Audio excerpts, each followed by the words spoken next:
अंक तेजी का आना बाकी है। आज उनसे जब आपकी मुलाकात हुई, रिदम हमेशा एक बहुत पॉजिटिव बॉडी लैंग्वेज के साथ मार्केट पर बात करते हैं। वो कितनी और पॉजिटिव हुई है कि किस तरह का सेंस मिल रहा है उस चर्चा में? हाजिदा, जो चीज़ निकल कर आई, देखिए 10 साल में 3 चीज़ें नहीं बदली हैं। एक तो प्राइम मिनिस्टर, 10 साल से प्राइम मिनिस्टर मोदी है, 10 साल से रिदम का व्यू मार्केट पर, और 10 साल से रिदम की फिटनेस। तो वो तीनों की दोनों इंटैक्ट है। और जो मेरी कॉन्वर्सेशन निकल कर आई, मुझे ये निकल कर आया कि अगले 5 साल भी वो तीनों चीज़ें इंटैक्ट रहने वाली हैं। और रिदम पहले व्यक्ति थे अमंग द बिगीज जिन्होंने ये चीज़ 2015 में कही थी। मुझे वो रिपोर्ट अब तक याद है, और मैंने वो इंटरव्यू में लेकर भी आया था मैं, जब उन्होंने कहा था, मुझे वो रिपोर्ट अब तक याद है कि this is India's 401k moment. 401k moment क्या होता है? जो यूएस में पेंशन फंड्स होते हैं उनको हम 401k कहते हैं। उनको जब बहुत पहले की बात है, 30-40 साल पहले की बात है, जब इक्विटीज़ में इन्वेस्ट करने का मौका दिया गया था, वहाँ से यूएस में एक बहुत बड़ी बुल मार्केट आई थी। इंडिया में ये मौका आया था करीब 2015-16 में अंडर प्राइम मिनिस्टर मोदी। उसके बाद से डोमेस्टिक पैसा शुरू हुआ। उसमें ऑब्वियसली हॉकी स्टिक करवाया कोविड के बाद, 2020 के बाद। 2020 के बाद हमारी मार्केट धीरे धीरे, और अब तो हमारी मार्केट पूरी एक तरीके से रिटेल फ्लोज पे डिपेंडेंट हो गई है। जब मैं ये इंटरव्यू कर रहा था तभी वो म्यूचुअल फंड का नंबर भी फ्लैश हो रहा था स्क्रीन पर। तो वो एक और, मतलब देखिए, कई बार चीज़ होती है ना, हम जिस पर बात कर रहे थे एकदम एग्जैक्टली वही नंबर भी सामने आ गया। तो वो एक बहुत इंटरेस्टिंग चीज़ सुनने को मिली। एक काम करते हैं, एक छोटा सा अंश सुनाते हैं आपको, उसके बाद ये पूरा शो आपको आज शाम को, और एक्चुअली कल पूरा दिन आपको शो सुनने को मिलेगा। लेकिन अभी के लिए एक छोटी सी हाईलाइट सुनाते हैं।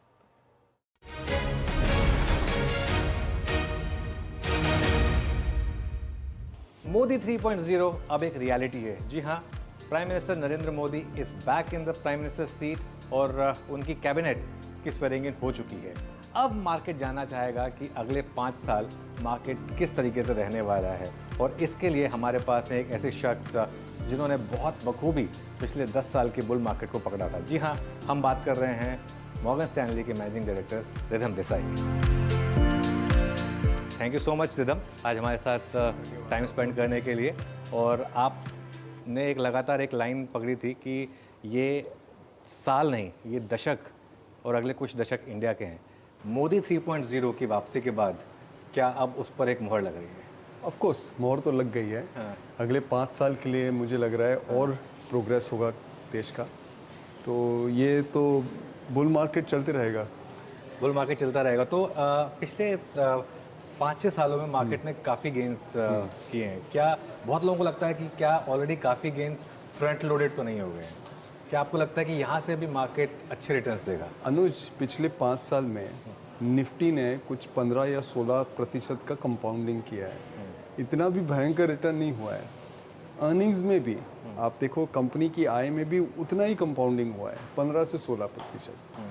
तो ऐसा कुछ मार्केट इतना भी तेज़ी से नहीं बढ़ा है जितना ऐसा लगता है, क्योंकि लोग पिछले एक साल का रिटर्न देखते हो, लेकिन आपने 2022 में कुछ नहीं बनाया था, राइट? तो वो चलते रहता है। तो मेरे हिसाब से अगर आप देखोगे तो ये अगर ये पूरा बुल मार्केट है तो समय के अनुसार हम कहीं यहाँ पे हैं, लेकिन रिटर्न के अनुसार जो आपको रिटर्न मिले वो कहीं यहाँ पे है। तो काफ़ी अभी और इसका तय करना बाकी है। तो ये चलेगा अभी थोड़ी देर के लिए। ओके, अच्छा, एक चीज़ मुझे याद है, जब हमारा पिछला इंटरव्यू था उसमें आपने कहा था कि मार्केट के पास एक ही रिस्क है, पॉलिटिकल रिस्क। हालांकि ये एक बेस केस है कि Narendra Modi will come back, लेकिन जब तक इट्स नॉट डन, मुझे वो अच्छे से याद है। एक बार के लिए थोड़ा सा शायद कंफ्यूजन हो गया था मार्केट को, ट्यूसडे को मार्केट काफ़ी गिरा भी।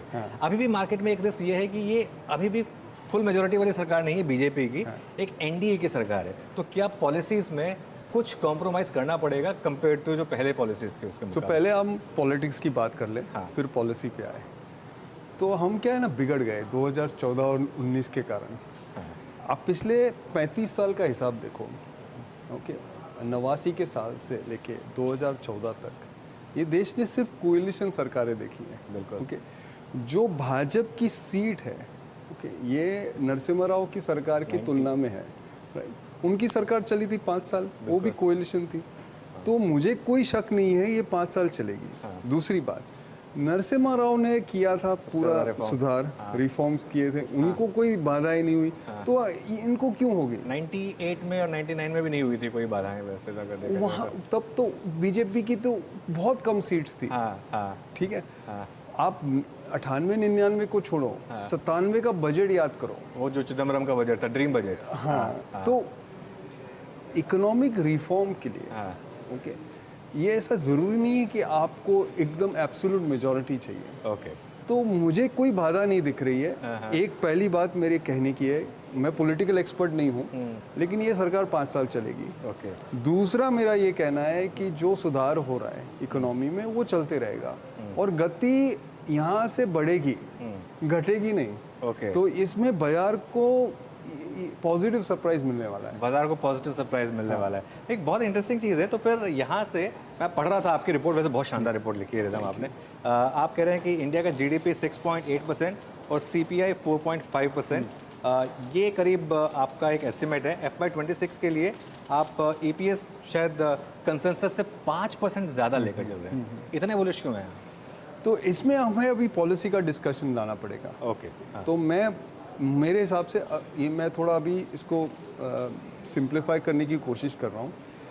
सुधार तो बहुत क्षेत्र में हो रहा है, लेकिन 4 जिस पे मेरा जो केंद्र है वहाँ पे मैं देख रहा हूँ। पहली बात कि मैक्रो स्थिरता पे ध्यान रहेगा, वो केंद्र हटने वाला नहीं है। मैक्रो स्थिरता से क्या हुआ है कि हमारा जो